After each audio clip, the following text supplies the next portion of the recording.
Hi, hello. Welcome to the episode of Isaiah's Newsstand. It's your host, Isaiah Edwards. The date is November the 12th, 2024. Hopefully this episode finds you well, in good spirits and high hopes. As for me, I'm doing all right. I'm doing okay. Overall, it was a good day. It was a hard day. I don't know. I think not that peak hasn't been hitting, but I think this was a day where it really just kind of hit me on my ass a little bit. Just it was a lot of work, and I say that, but I filled the crusher up today. So let me say that I was on my p's and q's really, but also it was one of those where maybe I was just so locked in and upset that like I just worked more efficiently. I don't know. But needless to say, supervisors, leads, they're all kind of coming off their heads a little bit. People are being weird. But overall, we got through it. Work was work. I'll be there tomorrow. But yeah, that definitely put me in a bad mood till I got to like the gym. So, here we are. Overall, I'm good. I'm solid. Shout out to the Oreos I ate on my break. One of my breaks that I had. Oreos were kind of fire. I don't know why. I guess maybe because I was so tired and sleepy, that plus the Monster energy drink I drank was just like the combination I needed to like get through that part of the day. And then also shout out to the strawberries that I got from the grocery store because them things are delicious. They're so juicy. Some of the best strawberries I've had all year. Not that I like bought anything like particular, they were just there. They aren't even organic or anything crazy. At least not to my knowledge. I just kind of picked them up. But yeah, shout out to strawberries. Shout out to Oreos. Let's see here. We're already talking about food. Let's just go all the way back to the food corner yesterday. Mexican beef and rice bowl. It was very good. We hit, I don't know, we just hit the ingredients. It all came together. I was really happy with it. Not that I'm, usually upset with that dish. I usually do it pretty well. But yeah, with the white rice, the tortillas, pan fried, and then, or, pan seared. I don't know. Can you pan sear a tortilla? I put it in the skillet, whatever. And then with some tortilla chips. So yeah, boom, awesome. Let's see here. Really nothing else to report or complain about, or at least nothing that I really want to complain about. Let's say that. So yeah, let's go ahead and do our startup and we'll get into some news.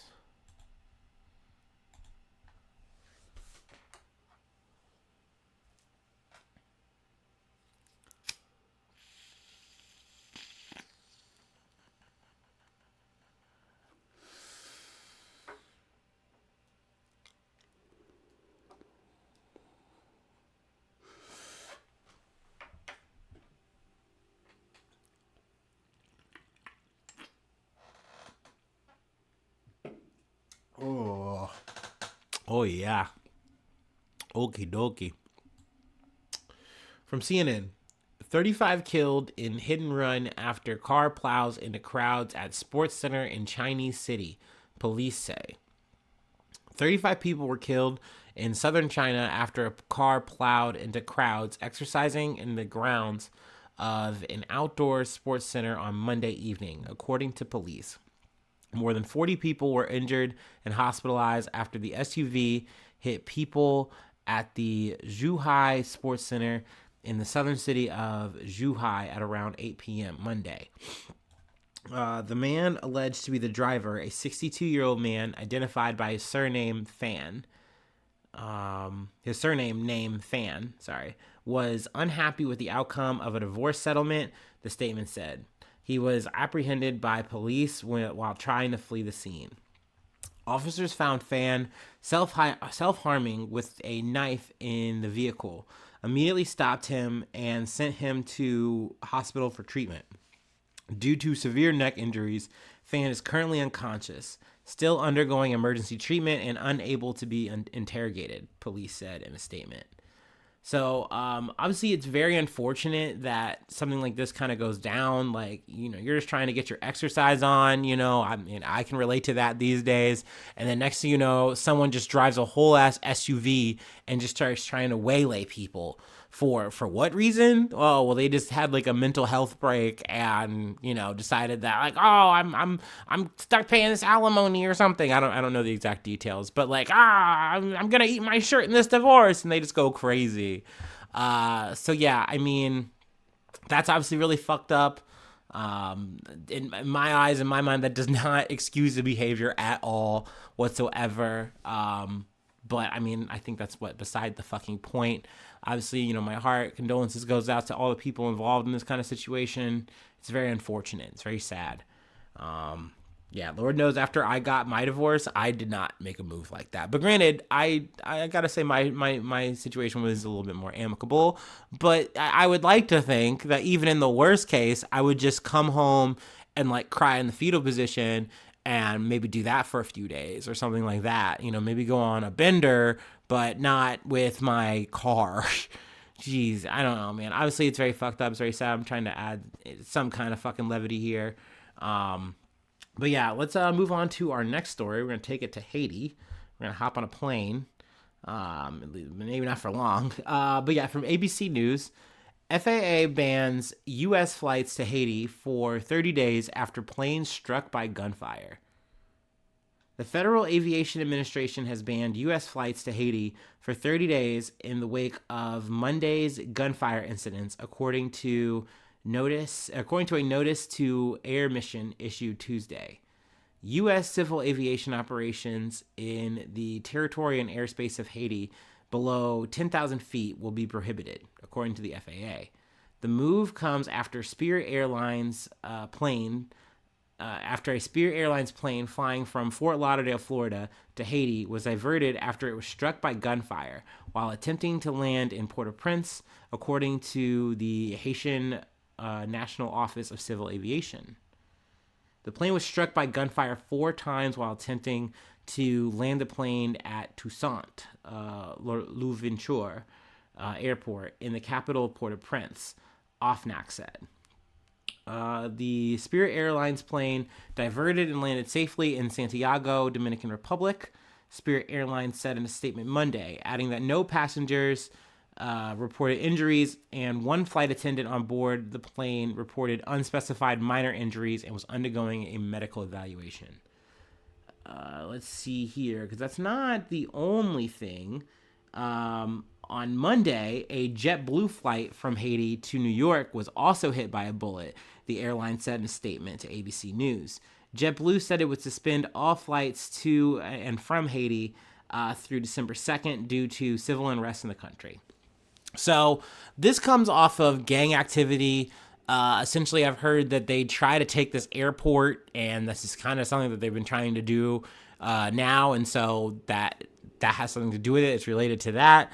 That being said, up until I was reading this, I thought that we were only talking about one incident. So I can completely understand why it's like saying, hey, we got to put a 30-day ban in because this is crazy. Apparently, this is just hostile skies. They've even amounted it to terrorism, which is like, okay, fine.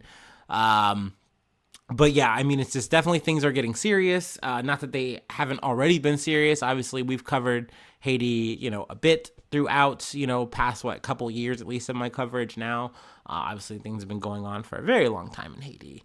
But I did have a bit of an update. I realized that things are kind of going on, and I, didn't really know it up until, I guess, things came to a head as of today, this week. But from NPR, Haiti replaces its prime minister, marking more turmoil in the transition process.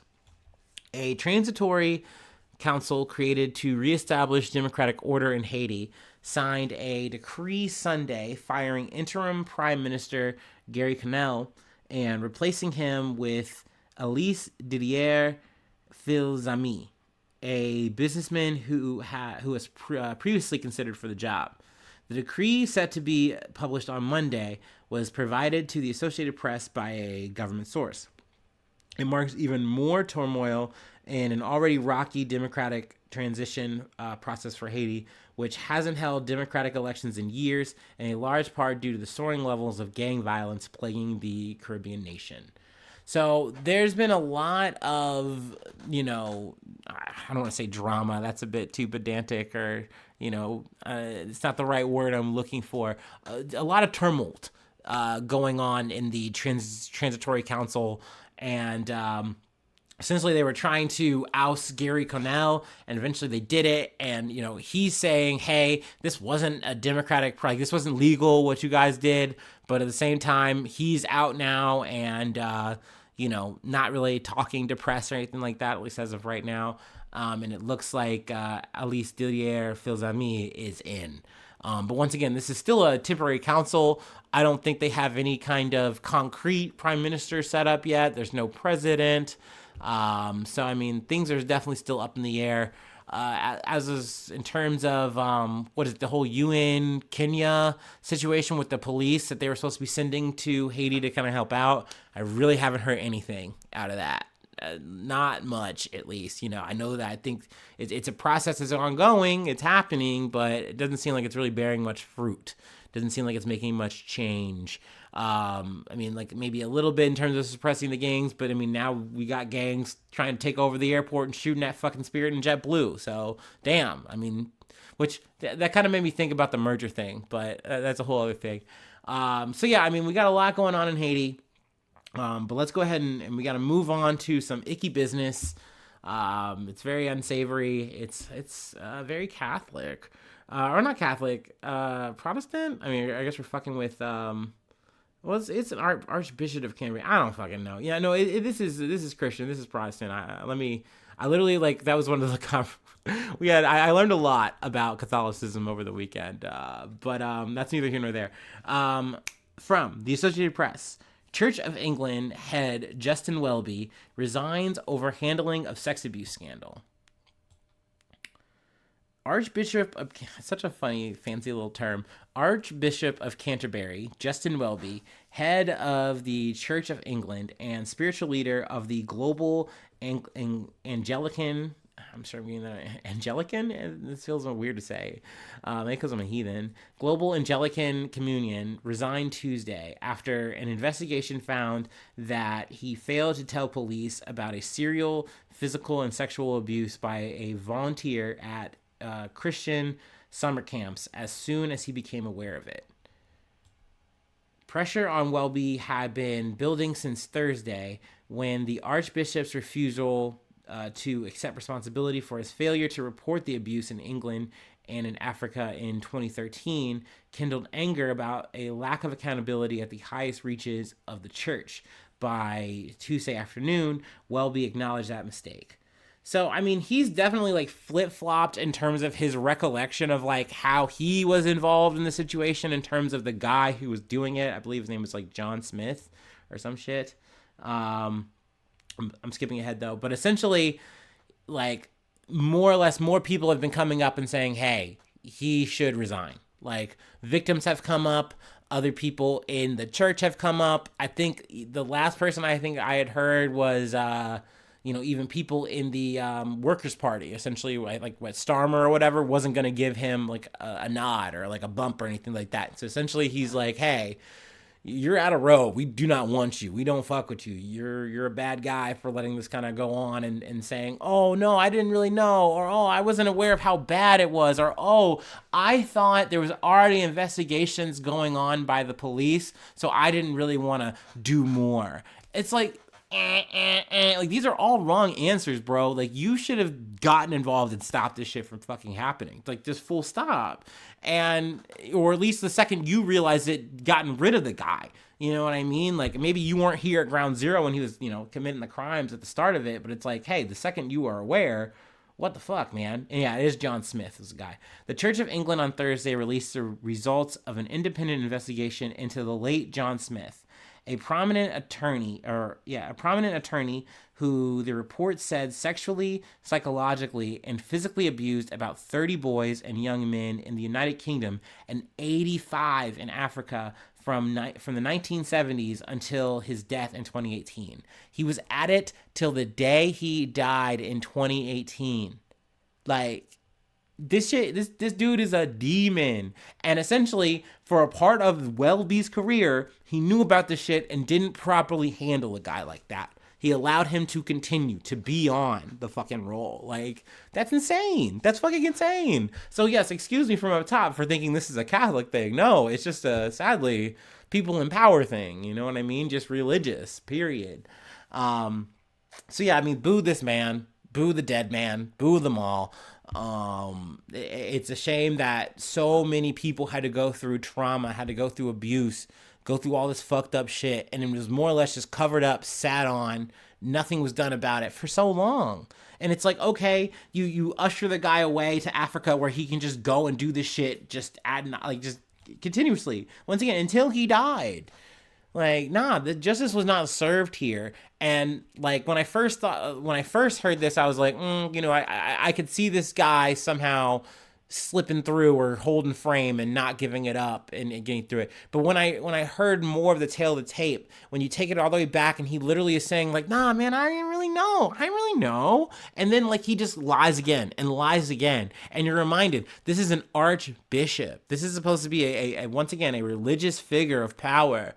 And he just is just fucking wet and loose with the truth. Like, come on, man. That alone is just a bad look. Like, and then dive into the abuse. Woof, woof. You know what I mean? Come on, man. Like, that's crazy. So, once again, boo. Tomatoes. Yucky. You're gross. Get out of here.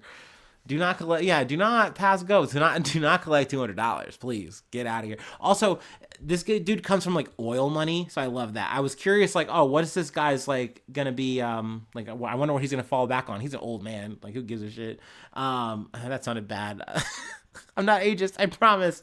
But he's gonna be fine. Welby, a former oil executive who left the industry in 1989 to study for the priesthood, was a controversial figure even before the scandal. A skilled mediator who has worked to resolve conflicts in Nigeria and elsewhere in Africa, he struggled to unite the Anglican Communion, which has been riven by sharply divergent views on issues such as gay rights and the place of women in the church.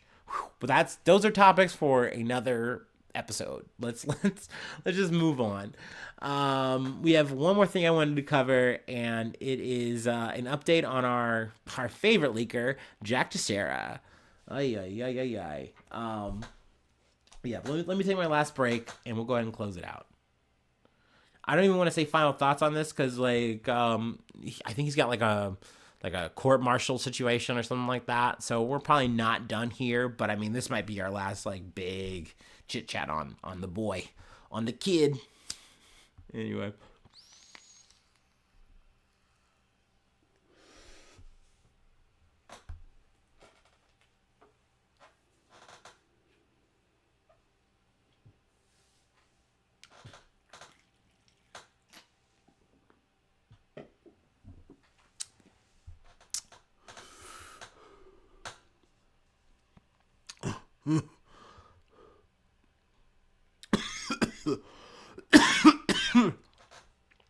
Oh, excuse me. Oh, that would knock me out. Oh boy. From from ABC News. I'm gonna get through this. Pentagon leaker Jack Teixeira sentenced to 15 years on federal charges. That boy got done up. Jack Teixeira, the former Massachusetts Air National Guardsman, who prosecutors said perpetrated one of the most significant and consequential violations of the Espionage Act in American history, was sentenced to 15 years in prison. The prison sentence will be followed by 3 years of supervised release. Judge Indira Talwani issued the sentence on Tuesday in Boston federal court. Teixeira pleaded guilty in March to 6 counts of willfully retaining and transmitting national defense information. Let's see here. This is a worthwhile code, I guess. I expect that starting tomorrow, Jack Teixeira's name will be mentioned when people are trained about the gravity of a top secret clearance and the consequences if you leak information. And this was Levy, I believe, the prosecuting attorney. said at a press briefing following the sentencing. Levy said Teixeira abused his position of trust and put himself above his country when he exploited his top secret clearance and made a deliberate choice, or the deliberate choice, for over a year to access hundreds of classified documents and share them on Discord. And I want to stop here and say, like, look, I think there are situations when we're talking about leaking information where I'm actually not critical of the person. I'm actually like, you know what? Like, damn, that's fucked. But, like, I understand why you did this. The people need to see this. They need to know what this is. Like, if we're talking like WikiLeaks or whatever the fuck like that. Like, yes, security might be compromised, but, like, there are atrocities going on. There are fucked up things going on here that the military, that the government are not going to divulge to the people ever. And we should know that. But then there's people like Teixeira who are kind of weird, kind of an anomaly in the sense of, like, yes, I can understand the ego of saying, well, I can get away with a thing, so I'm going to do the thing. But, like, usually you do that and then you want to get some kind of, like, money, some kind of outcome for yourself. Like, you become a traitor, you become a spy. That wasn't Teixeira's aim here. He wanted to impress his little Discord friends.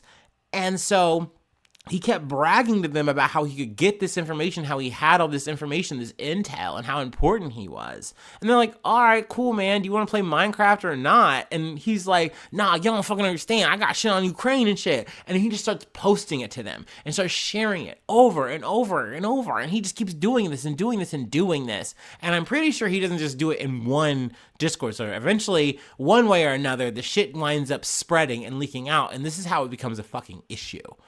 So at the end of the day, this is a story about how a little fuck-faced kid winds up playing himself just to impress his fucking friends. And also another layer on why I don't really give a fucking shit about this kid, because it was just vainglory here. It wasn't for any kind of noble good or any kind of, service to real people. No, he also is pretty good. He's a little racist, at least from what I've seen in clips and read. It's like, once you say the N-word, my black ass can't fuck with you. I'm sorry. I'm gonna be a little biased against you. I'll just say it. You know what I mean? I'll say it out loud. So, once again, my tomato's already out. I'm already booing you. But once again, 15 years for leaking some shit to your Discord buddies? Like, I don't know. It is definitely pretty heavy, but once again, they are trying to make an example of Teixeira. They're like, hey, do not do this. And that's why you have the fucking prosecutor, Levy or whatever, making that kind of, like, statement saying, like, yeah, they're going to put this kid in the fucking books, more or less, about how to not do this shit. What happens if you do this shit? So, yeah, I mean, and also, it's not like he really, like, he had clearance. He had this, like, top clearance, but essentially he was just doing maintenance, just making sure, like, you're checking on the computers. It's not like he was a go-getter. It's not like he was, like, the guy on the sticks doing anything, making any moves. But, like, he was going out of his way to abuse his access to, like, print things out and, like, take and save things. Once again, just to show his Discord buddies how cool he was. And it's like, dog, this was just such a fucking L, dude. And I kind of want to say this shit, too, because it's maybe this might be a hot take incoming, but I just wanted to run through this real quick. This was something that the defense wanted to say. The defense sought the minimum sentence, citing Teixeira's autism and ADHD. They also argued he did not intend to harm the country, only educate his online friends about world events. Bullshit on that last part for sure. You wanted to impress your friends and say how cool you were. And you know what? They did not care, bro. This is not social studies class. This is not time for that. We want to fucking game. What are you doing? Yapping. Shut the fuck up. And back to the part about the autism and the ADHD. I'm sorry, but that is not a valid as fucking excuse. And I say this because I hate to say it, but I've had conversations with people who have talked to me in a way that they act that, like, autism is some kind of cloaking barrier or some kind of, like, default reasoning excuse malfunction for them to, like, do whatever, say whatever, be whoever. And it's like, I don't think that that's what autism is. Once again, you can always come to me and correct me if I'm wrong or tell me how maybe you say this fucking better. But having autism, having ADHD, any kind of like anxiety, depression, it does not give you a license to kill. Oh, you can't say, oh, my mental health issues are acting up. It's time for me to pick up the gun now. No, it's time for me to fucking start doing espionage. No, that's not how it should be working. It's not how this works. Once again, maybe I'm just being an elder millennial here and I'm out of touch and I'm losing my steps and my spaces here. But it is something to me that when I have conversations and chit chats with people, that happens and I go, okay, I hear you that you have this thing, but it is something you can overcome, or maybe not even overcome, but you can still say, hey, I'm going to do the right and wrong things here, and I'm aware of it. You know, you're not going to black out on the wheel here because you have autism. You don't have so much ADHD that you're just so quirked up at the function that you do something bad or ill. Like, no. And if you do, you're going to call that shit out, right? You're going to say, oh, that's my bad. So that's all I kind of wanted to say about that. That's my fucking nickel on it. But that being said, I know that once again, this story is not over for Teixeira. You know, he's got to do this bid. And then he also might have more time just because of the whole court-martial. Teixeira will also face a military court-martial on charges alleging he violated the Uniform Code of Military Justice, according to the U.S. Air Force. The military reserves the right to separately prosecute a service member who has already been convicted in a federal court. So, I mean, they might run him all the way up just to prove a point. But once again, I mean, you're not going to hear any cries of, oh no, justice. You're not going to hear that shit from me. Either way, let it happen. That's what I say, Tame Impala. But yeah, that's it. That's all I have. Let's see here. If you'd like to help out, support the effort, become a newsie today. Patreon.com/Isaiah News. 3 ways to hit me up, IsaiahNews1@gmail.com. You know, if once again you want to have some discourse with me about things, you can always do that that way if you're, you know, of that variety. But I'm also on Facebook or Meta. I'm also on X or Twitter. Either way, it's the everything app, right? I mean, you can find me in the club. You can find me on Blue. Yeah, like once again, give me a reason to get on Blue Sky, because right now people just being upset about the times is not enough. I've been there, done that. Once again, I'd probably rather go get a gun than get back on Blue Sky. But if you're on Blue Sky, you tell me you're on there and maybe we can have a conversation there. But once again, you could just hit me up on that other thing and we'll talk there. I have a Discord where we're not going to talk about crazy stuff. I mean, maybe there might be crazy things, but it's not me divulging any secrets to you. They're just things that you could just find on Google, right? I mean, that's my sources usually. But yeah, I mean, you can find me anywhere. We can yap, we can talk. But please like this episode on YouTube. Subscribe to my YouTube.